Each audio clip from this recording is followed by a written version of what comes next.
Hi, everybody. Welcome to Buzzing About Romance. On this special episode of A Quick Shot of Romance, we're doing an author spotlight. And today I am welcoming Maria Lewis. Hi, Maria. Hi, I'm so excited to be here. Okay, so we have had you on the show before, but it has been a while. So before we talk Slapshot, which is your newest release, we're going to do some get to know you stuff. And if you have answered these before, I apologize. But a lot of our listeners are new, so we're going to just do it all over again. Sounds good to me. So, what initially drew you to romance as a writer? Because I know you are a historian, Yes. educated.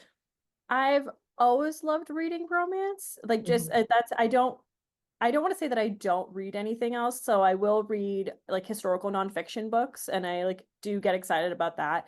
But when it comes to fiction, I don't read anything besides romance and I've never read anything besides romance. So I think the first ones I stumbled across were in the library. Avon, I always never know how to pronounce it. They had a YA historical line Okay. back like the early 2000s and Beverly Jenkins wrote one and that was the first romance that I ever read. And I like went through the entire like line that they had produced. And it was like really popular historical authors and they just decided to be like, here, write these YA books. And but they didn't do more than like one. So I think it was like 10 total and they That never was like re a collaboration series yeah, that and they they did. never redid them. Like, and by redid them, I mean like I never saw that they reopened that line up, if you will. So I Uh-huh. guess I don't know if it was successful or not, but it was successful to me. And that kind of started just, I don't want to say a downhill slope, but it just went down the rabbit hole from there. Uh-huh. And it was going into the adult section as like, a 12-year-old and Yeah. like, there are more, what other books are over here? And then You're like, yes, I know, but these are yes. the ones that I And want. then I never turned back. So Mhm. romance has always been my favorite thing to read. I will not read anything else again unless it's like a historical nonfiction. Yeah. It's funny because my mom got, and I've talked about it before on the show, but like my mom used to get the boxes of Harlequins in the mail. And so we always had the romance books like everywhere through our house. And I'd like take one and go sit in like a corner of the house and like just read it. And I read really fast, so I could go through like one of those books in a day because they're only like 225, 250 Yeah, they're pages. short. But like my mom was such an avid romance reader. I was like, yeah, what's this all about? What are you reading in these books that you have here? So I definitely started reading them way before like I I probably should have been. I love that though. My mom never read romance. Hmm. She has really bad dyslexia, so reading like she's more of a visual person in the Right. terms of she'll take in content Hmm. visually versus reading it. Yeah. And so she was never a big reader, but my grandmother actually, she would bring back translated Harlequin books from Greece that she Really? would buy, and then she'd bring them back. And so I remember like picking those up. But of course, even though I read and spoke Greek, some of the words in there were not things that I was ever taught. So I would be like, what does that mean? I don't understand. Well, it's And almost like yeah. slang words that like you're not like knowing exactly what they are. Yeah, especially like, like the desire line and stuff like that. Like to Hmm. like a 12, 13-year-old, you're like, I don't what it like not that I didn't know, but reading it in a different language when you're not taught certain words Yeah. was always interesting. Always Mom, the context clues at 12 are very different yes. than context clues at Yes, I'm like 25. I wouldn't understand like a solid like three lines, and then I'd understand before and after. I'm like, okay, I guess I can kind of figure out what exactly was going on in that moment. So So romance books themselves like often have like strong emotional arcs, which you're not afraid of the emotion and like the harder topics sometimes. But how do you find the balance between the romantic relationship with the other elements of your stories? I think it depends if I'm writing dark or if I'm writing more lighter contemporary because I Mhm. I treat them differently in both aspects. Right. So in my lighter stuff, I try really, really hard to find a proper balance between heavy emotional ties and heavier themes, but treating them with a lighter hand than I would in one of my dark romance books, for example. Hmm. And I try to make sure that around the heaviness is light. Like it's lots of banter between the couple, between the secondary characters, and even within that, like the romantic element, I want to make sure that if there is some emotional thing happening, it's propelling them forward, Hmm. as opposed to perhaps one of the characters having a past or a certain trauma that stays with them but doesn't lead to certain discussions between the hero and heroine, because I think when it allows that door to open between them, it creates a vulnerability, which I think makes it really interesting to read, Hmm. both of them kind of being stripped down. So, but when it's on my darker stuff, I really rely on the sometimes the external world and elements to push them together. So Right. yeah, so in the lighter books, it's that emotional vulnerability that's kind of the link Hmm. between them, as opposed to perhaps like, I don't know, someone shooting at them and they're on the run.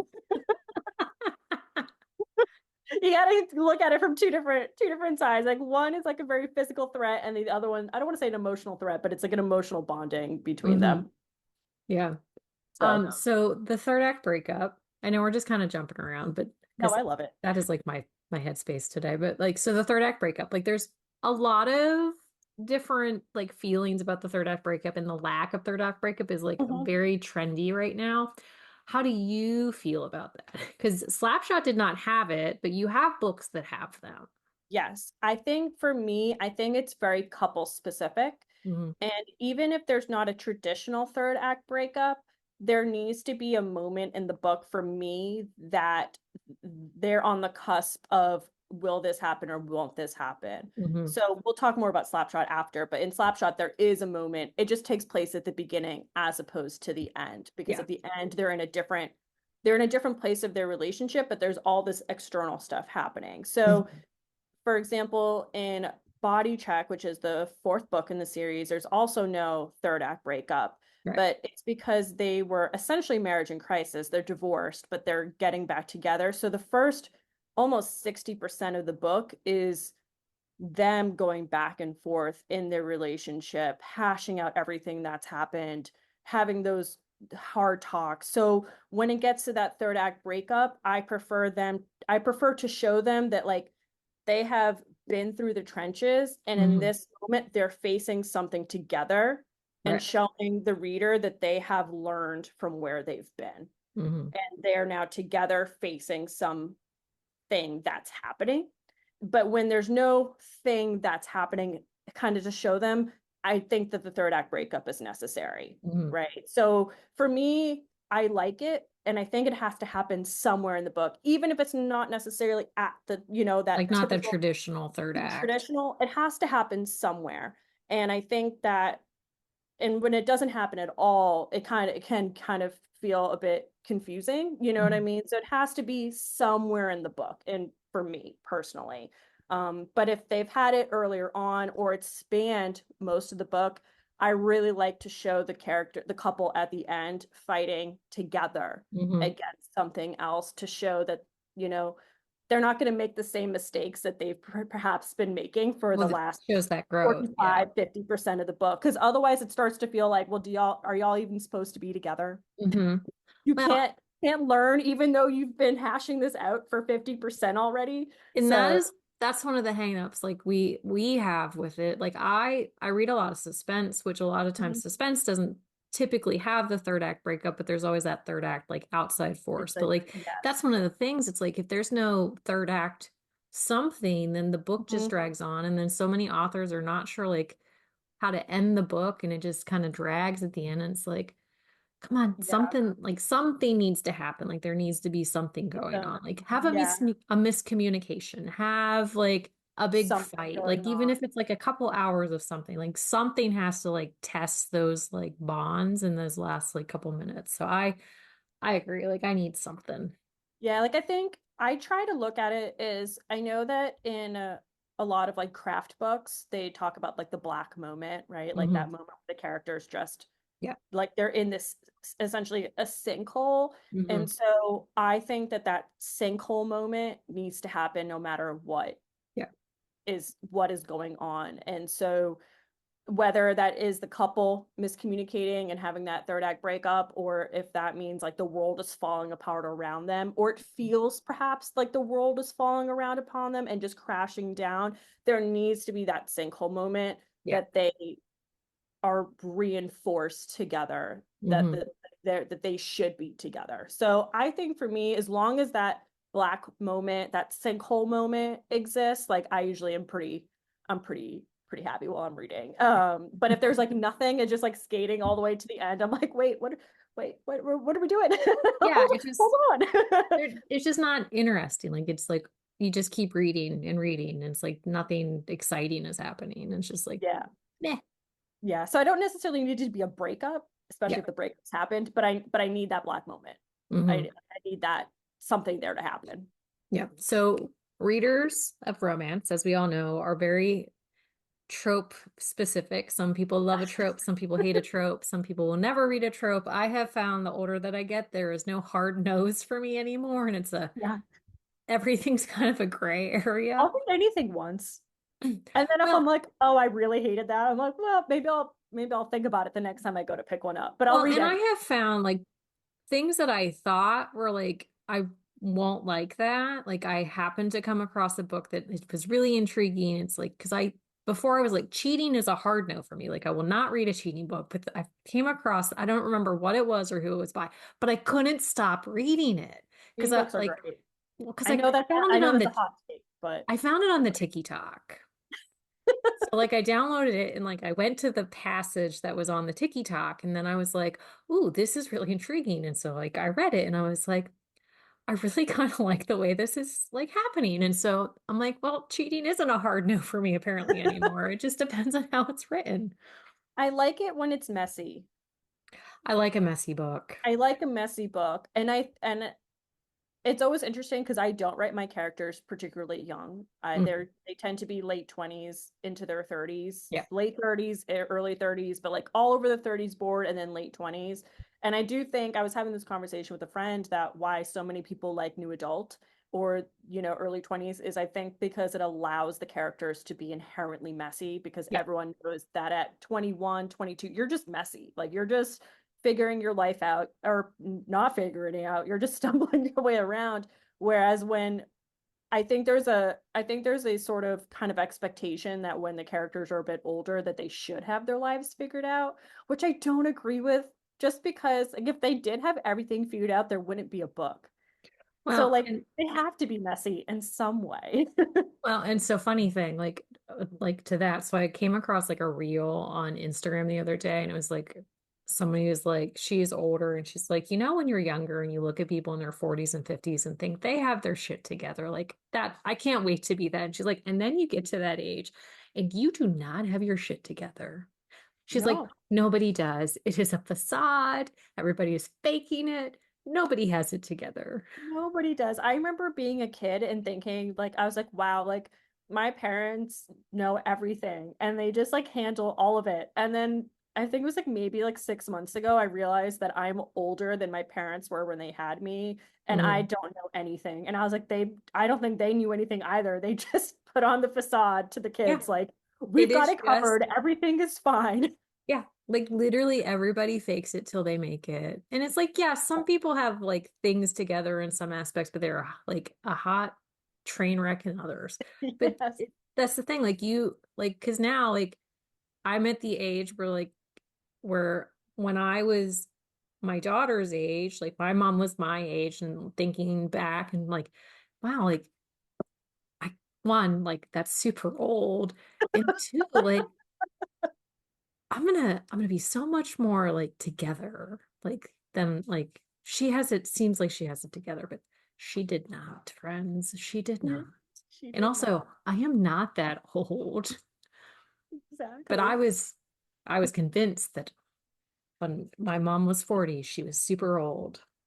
Right? It's a weird thing to, I think, age and realize that you're like, oh, this is not this is not old. And then you hear someone who's like 22 be like, oh, I'm so old. And I'm like, go sit in a corner, please. You're like, Just you're a baby. you're a baby. It's okay, but you're a baby. So yeah, it's like I think it's always so talking about like miscommunication. I always think it's interesting because I do tend to write my characters older, so there is I think some level of expectations from readers to be like, well, Mhm. they should have their lives together, and I'm like, Yeah, they kind of but we do, but they don't, kind friend. of don't at the We do same not. time. Yeah, Nobody does. And if they nobody does. do, good for them. But it's Yeah, a rare, it's like a unicorn.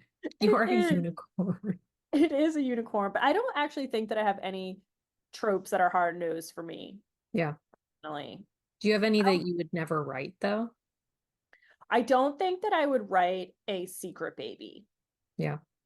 I think it's really hard. I think you have to have a really specific storyline to make it work in Mhm. today's day and age. Like it has to be very like y'all were both tipsy, wasted. You didn't get his number. You barely remember what he looks like. Like, you know what I mean? Like it Yeah. has to be something because I just feel like it's really because I remember reading secret baby romances like in the early 2000s, right? Before social media was a Mhm. thing, before even like people had cell phones, but you didn't have like They couldn't were even emergency only. they're emergency only, or you had to pay to go on the internet. Like, remember you'd be like, oh no, like backspace a million times because I'm gonna get Uh-huh. charged an arm and a leg for this. So I feel like I feel like in the 90s, early 2000s, it was I don't want to say it was easier to write a secret baby romance, but I think there was a lot more forgiveness to how they're set up. Yeah. Whereas today, I think that they're just really I think they're a tougher sell. So you have to really figure it out how you're gonna frame it. And I Mhm.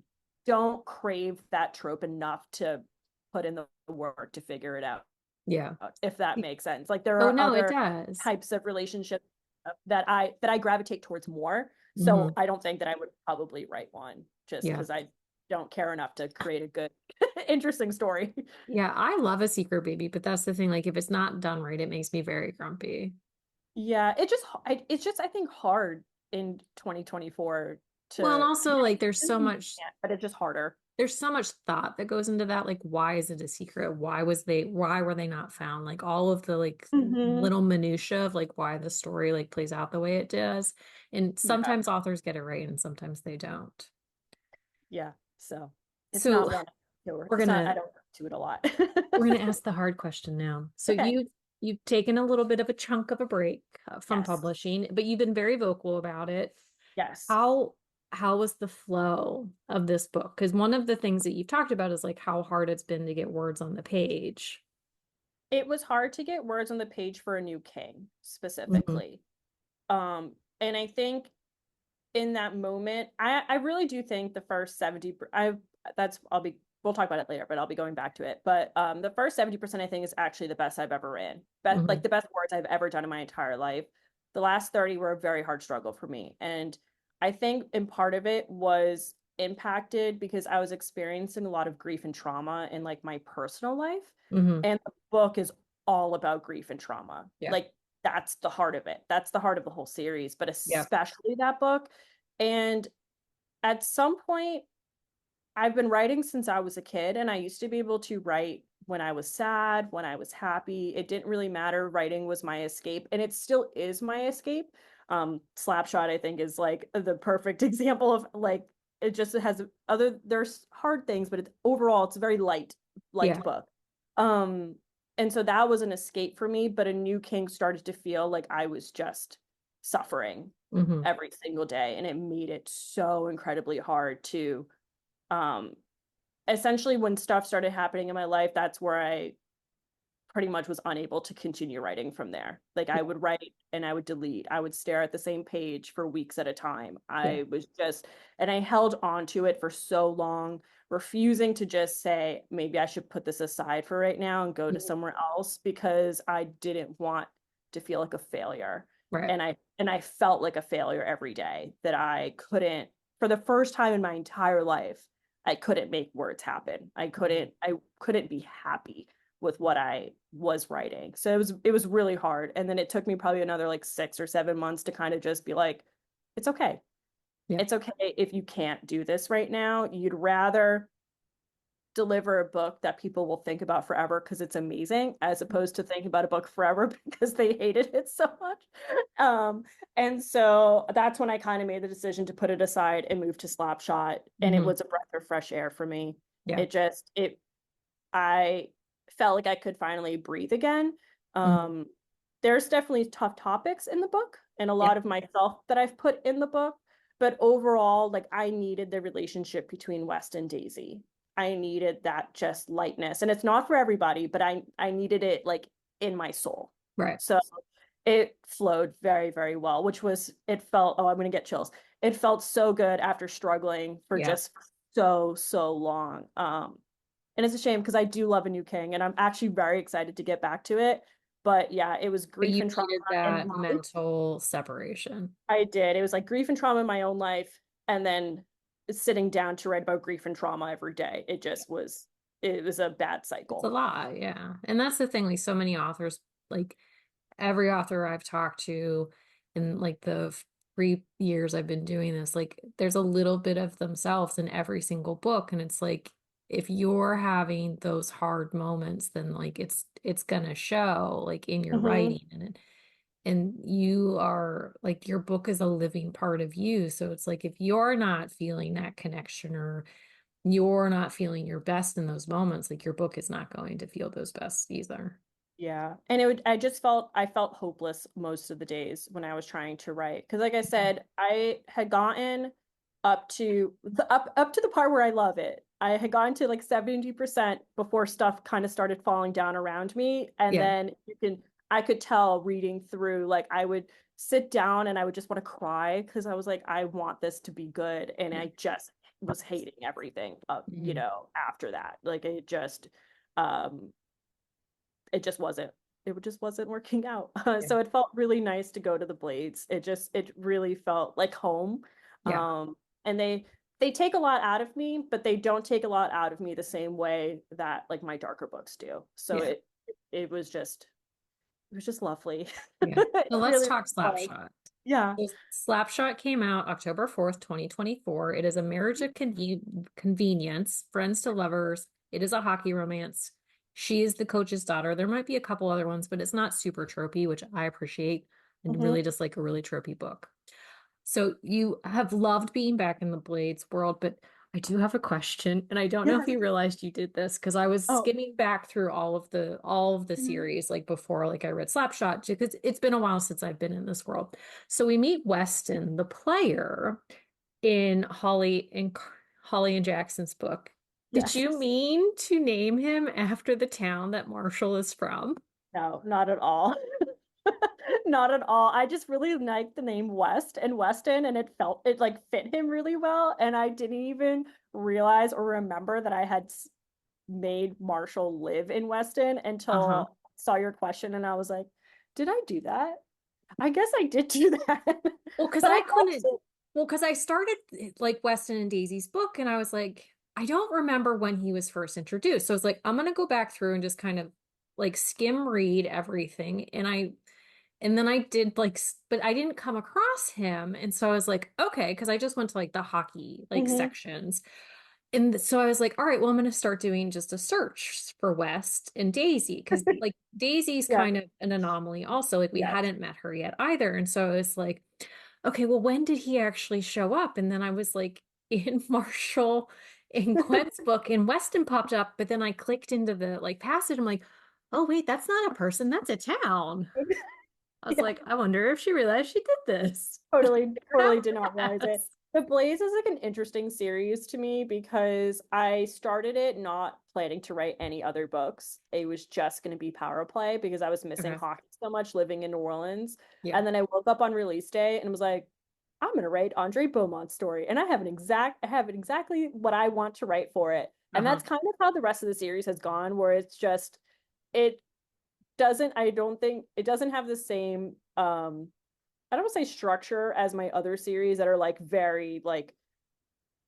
very structured, very in their core. Uh-huh. And Blades are very much more like standalones within a world, and they all hang out and they're all hanging out, but like Daisy doesn't pop up in the earlier books. Like you know that the coach like is married, kind of married, maybe not married. It's like mentioned one time and Yeah. like that's it.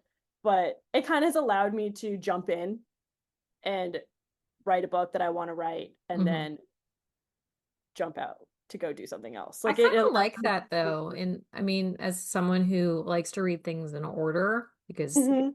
but I have started like macheting series, and it's one of those things like you can jump in on book four and like you won't be lost, you won't have any issues, like in that, and like you, it is the epitome of the standalone. Like when you're looking at a standalone, an author like touts a book as a standalone, like it needs to be where you could read book three of the series and not read a single other book and you would be content. And like I think that you definitely do that with this series. Yeah, my other books, I don't. I think maybe the closest could be Nola Hart series, Hmm. maybe. Yeah. Technically put a ring on it, but not really. Like you can, but I There's wouldn't recommend. enough little pieces, like in book one, that like there could be some confusion of connection in book two. Like, Exactly. It's like yeah, you could. I don't recommend it, but yeah, you could jump in. I try to give enough I guess like information yeah, that if you only jump in on book three, you won't be lost. You won't feel the same maybe like attachment to the other characters, of yeah. course, but like you can jump in. But the Blades is very much like you can Hmm. jump in wherever and that's Yeah. okay. Well, and these ones, like, I love Nick and Mina. Like, they are two of my favorite all-time people in romance. Like, I have vocally like announced that to the world many times. But this one, that like the banter and the humor is like definitely a step up from like all of your other series. And I think that's an interesting thing too. It's like because your Nolan Knights, like there's some funny moments, but they're a little Mhm. more like they're definitely contemporary. Like, but your Blades, Yes. like they definitely lend more towards the rom-com They than do, for sure. They have a kind of a weird, because like Power Play, not really, but the other four, I guess, do have some darker themes that kind of pop in and pop out. But Mhm. overall, they're very light, and I try to keep the banter incredibly light. And I'm totally biased, but I really do think Slapshot has my best banter that I've ever written. It was like to the point where I was like, y'all have to shut up. Like we have we have to stop talking and do other things now. Like, please make an end. And they're still bantering, and I'm like, please, guys, like, can we wrangle it in a little bit? But I think that's great. It just really shows like that strong like connection that they have with each other. And like West and Daisy like have their set of banter because they are best friends. They have been best friends for years. Like they met in college and like their meeting was kind of unexpected in the way that you did it, but then like they're like each other's Yeah, person and they they are. They're know that, soulmates. but they don't move that forward until they Yeah. have to. I wanted to write a Friends to Lovers because the only other one that I've really done is Love Me Tomorrow, but they were both pining for each other, right? Hmm. Like Owen and Savannah both were like wanting to be together, but of course he had briefly dated her sister, so Yeah. it kind of put an obstacle in between them. But otherwise, I've never done like a true friends to lovers where Mhm. they're best friends. Yeah. And so I was really excited to write that, but it also meant that I had to think really hard about why wouldn't they have moved Yeah. in a certain direct, like why wouldn't they have moved into a romantic way in 9 years? Why Yeah. wouldn't that have happened? And so it forced me to really think hard about their individual characters and their individual journeys and why it would take them, 9 years to get to a romantic place. Well, and one of the things that I dislike about friends to lovers is often that like it's gonna ruin the friendship type of thing. And I appreciate that you didn't focus on that. Like it wasn't that like, but that was one of the agreements when they became friends. Like we will be friends, we will stay friends. Like don't fall in love with me. Like that was one of the key rules, like when they Yep. first meet. So it's like they have that like there's never of that we're gonna ruin the friendship. It's the I'm gonna break the rule type of thing. Like this is the rule that we've made, but they don't really vocalize that, which I appreciate. Like they both have feelings for each other. Neither one has acted on it. Like neither one like really talks about it with anybody because like again, like they're each other's person and like they have other friends, but that connection isn't the same. But that is one of the things that I like hate about friends to lovers is the But if we move forward, we're going to ruin the friendship. Because even like once they get married and like they are moving forward, like they both are content just being together. And Yeah. they vocalize that. Yeah. It was, I think, so I didn't make it, so two parts. Daisy, I wanted to make sure that she had her own experiences before the friendship even began, which Yeah. kind of influenced how she moved into their friendship.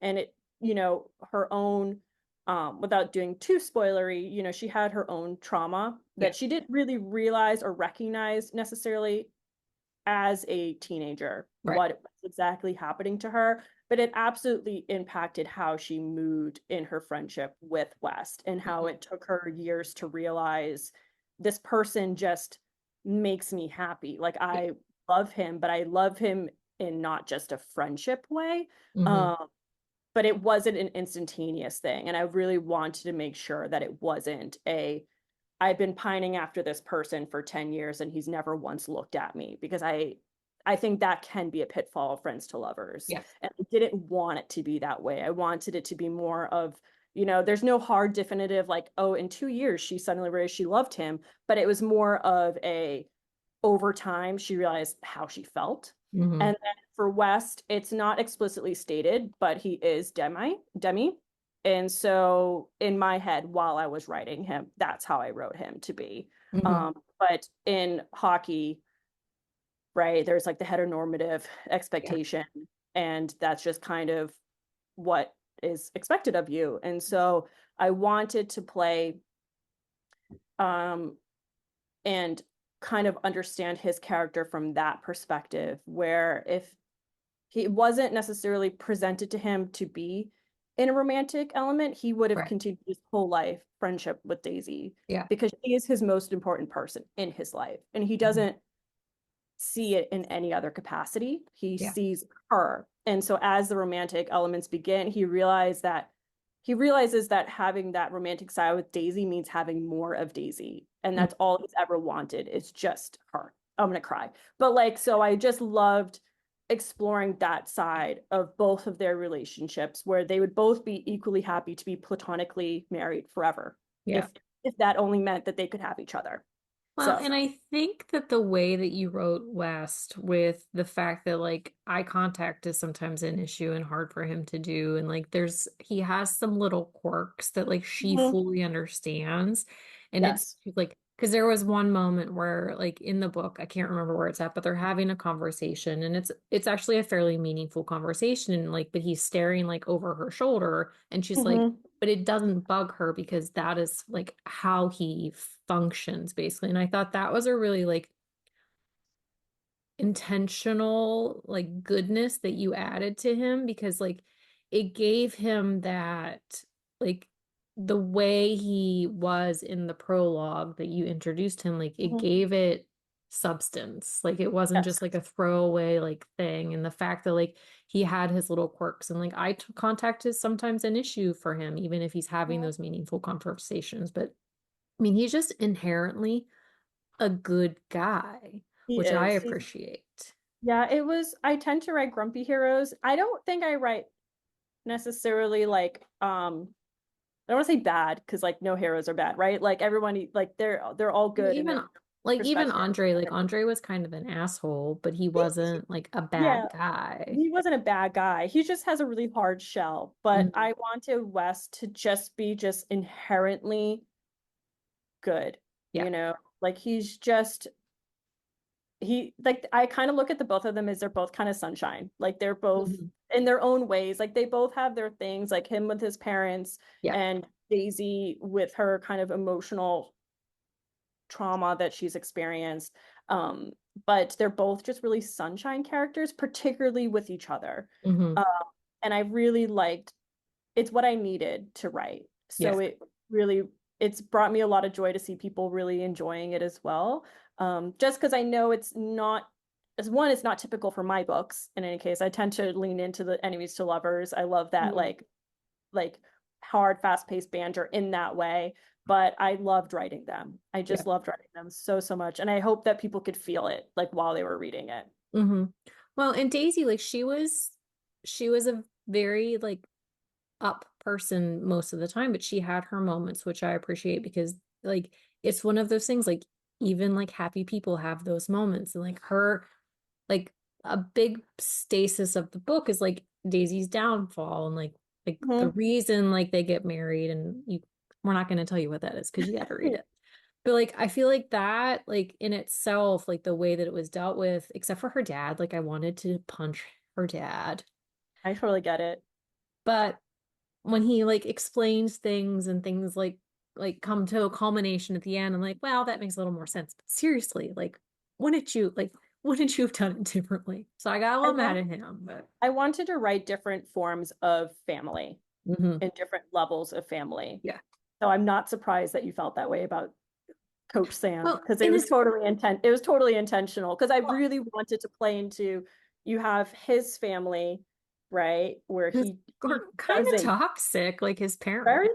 very toxic. And then you have her relationship with her mother, which is non-existent. Yeah. And then you have her relationship with her father, which is has always been good, but now it's super bumpy and she doesn't understand Yeah. what's going on. And then you have his relationship with the hockey players, Hmm. right? His chosen family. Yeah. So I wanted to show a lot of different,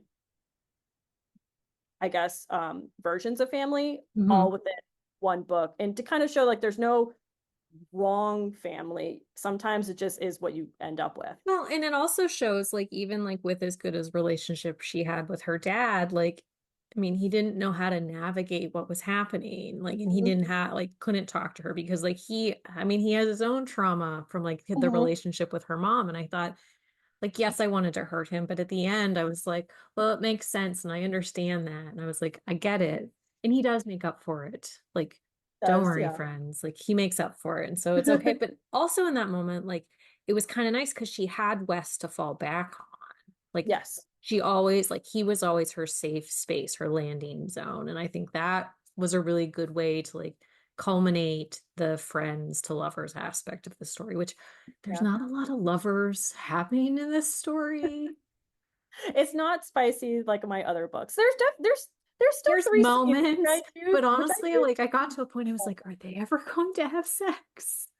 They had to move slower, I think, especially for West to have the Mhm. realizations of oh he wants her. It's not just he loves her, Yeah, but like he wants her in a sexual sort of capacity as well. yeah. So it had to move slower, and I kind of just let them dictate Mhm. how they wanted it to move. Like it's also never specifically um slight spoiler. It's never really said whether or not he is actually a virgin when they Yeah. do get together, and I purposely left that blank because I liked that date. It's not important to Daisy. Hmm. It's just not. Yeah. Whether he's been with people or not been with people, she does not care. Yeah.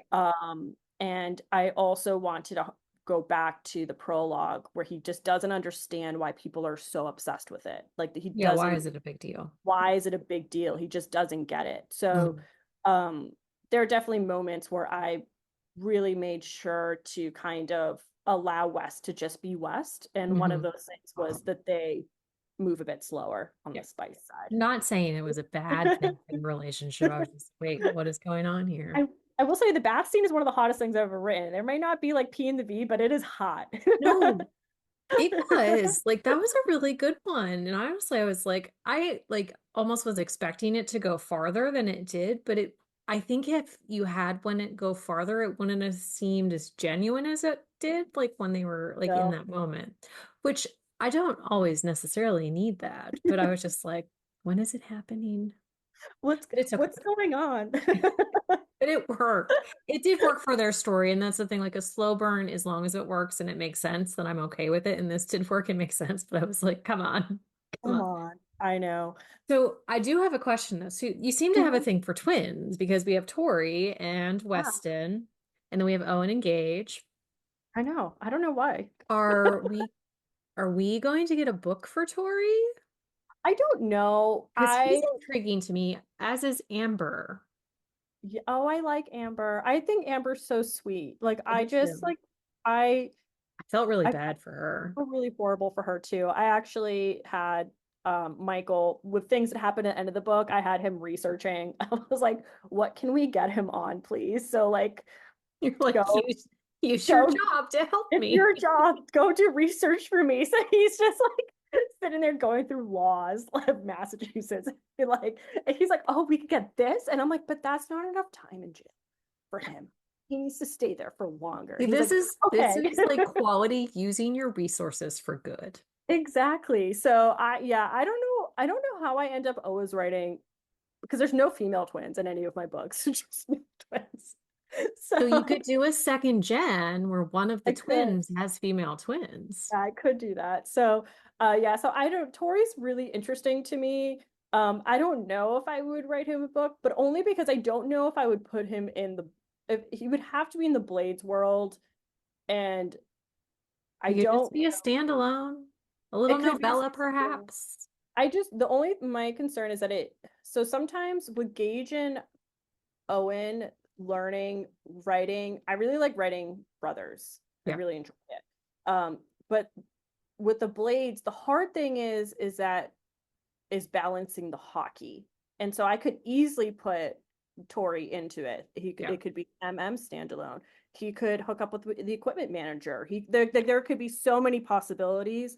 My only concern is that it would be a repeat of West's um like per feelings with the family Yeah. because Tori feels similar. And I always Mhm. get nervous about having something feel like too repetitive. I don't want people to feel like I've read I'm this just book saying already. he's an intriguing character, so I would not be disappointed if we got a Yeah. book for him or if a book for Amber came up. Like I wouldn't be sad about that because I feel like after her trauma, she She deserves a happy ending. deserves a happy ending. She really, really does. I really liked her. It made me happy just to like have her pop up into the book.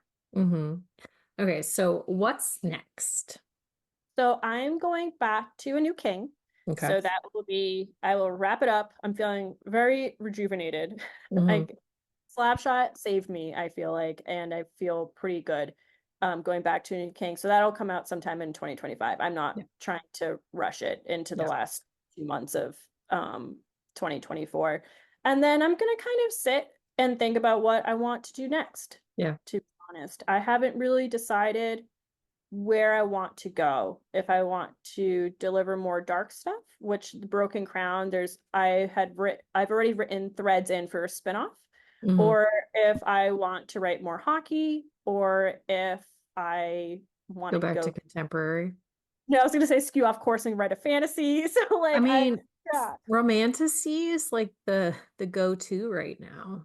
Yeah, I always joke that if Broken Crown, if I had just written it as a romantasy, it would have gone crazy because it has a lot of those elements and it's can Well, be, I think, a bit confusing for people when they pick it up as a just a dark romance. For like, what is that? honestly, like one of those offshoots, like ha if you turned that offshoot into romantasy, like nobody would like blink. Yeah, so I'm like, because I think my dark stuff tends to have it.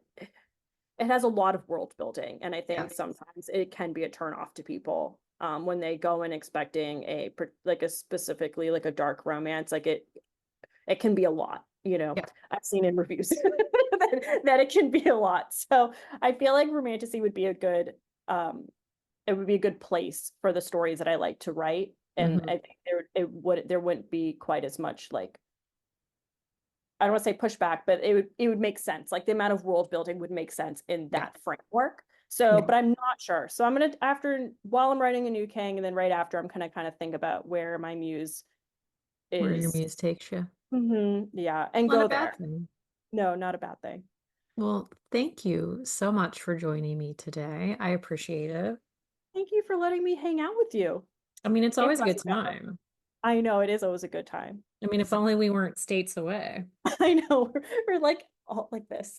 We are like stacked Yeah, too. it's like it is stacked, just like a few states in the middle. Just a few hours. I mean, see, this is Hmm. where so there was a question asked, like, if you could have a superpower, what would it be? I was like, I would like to teleport because then I can go anywhere. Like I could have like come visited you in Yeah. like a blink and then I could come home and like it would still be the same day. I would like to teleport. I would also choose teleport because it means that I would never have to fly again. Yeah. And I hate Well, flying. there was one like somebody asked a question and it was like if it was to my daughter and she's like, would your mom like to fly or be able to read my mom like her mind? I was like, ooh, I would like to fly. I do not want to know what's going on in there. And she's like, wouldn't it be fun? I'm like, no. Oh, I was a 10-year-old girl once. I don't need to go back into that mind. I'm good, thank you. But thank you so much. And thank you, everybody, for hanging out on this quick shot of romance author spotlight with Maria Lewis. And until next time, happy reading, everybody. Find us on Instagram at Buzzing About Romance or on Twitter at Buzzing Romance. If you like the podcast, please leave a review. If you'd like to support us directly, join the Bookcase and Coffee Patreon and receive exclusive content only available to Patreon members. Check out bookcaseandcoffee.com for our on-the-shelf show notes.